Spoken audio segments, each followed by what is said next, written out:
মত প্রকাশের স্বাধীনতায় কাউকে হয়রানি করা যাবে না বলে মন্তব্য করেছেন জামায়াত ইসলামের আমির ডক্টর শফিকুর রহমান।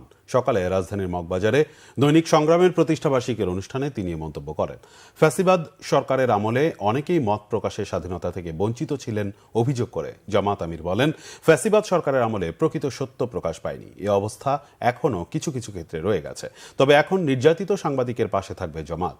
গণমাধ্যম কর্মীরা সাদাকে সাদা আর কালোকে কালো বলবে। প্রতিবেদনে সাংবাদিকের ব্যক্তিগত মত প্রকাশ পাবে না বলেও শফিকুর রহমান আশা প্রকাশ করেন। জাতির বিবেক হিসেবে যদি সাংবাদিকরা ভূমিকা পালন করতেন তাহলে ফ্যাসিবাদী সরকার জাতির উপর চেপে বসতে পারতেন না বলেও অভিযোগ জামাত আমিরের। একটা সংবাদ মাধ্যমের দুইটা অংশ থাকে, একটি হচ্ছে নিউজ আর একটা হচ্ছে ভিউজ।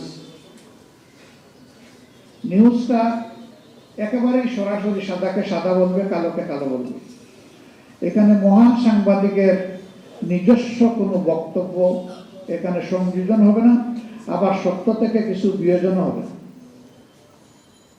যিনি যেভাবে বলেছেন, যিনি যেভাবে লিখেছেন, তারটা হুবহু সেইভাবে তুলে ধরতে হবে।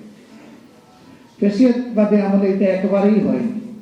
এখনো তার কিছু কালো ছায়া আমরা লক্ষ্য করি, কারণ রোগ যখন পুরানো হয়ে যায় এটাকে ক্রনিক ডিসিজ বলা হয়। ক্রনিক ডিসিজ কিন্তু সহজে সারে না, কিন্তু সারে, সময় লাগে। আমরা আশা করবো যে এটা সারবে, এটা থাকবে না।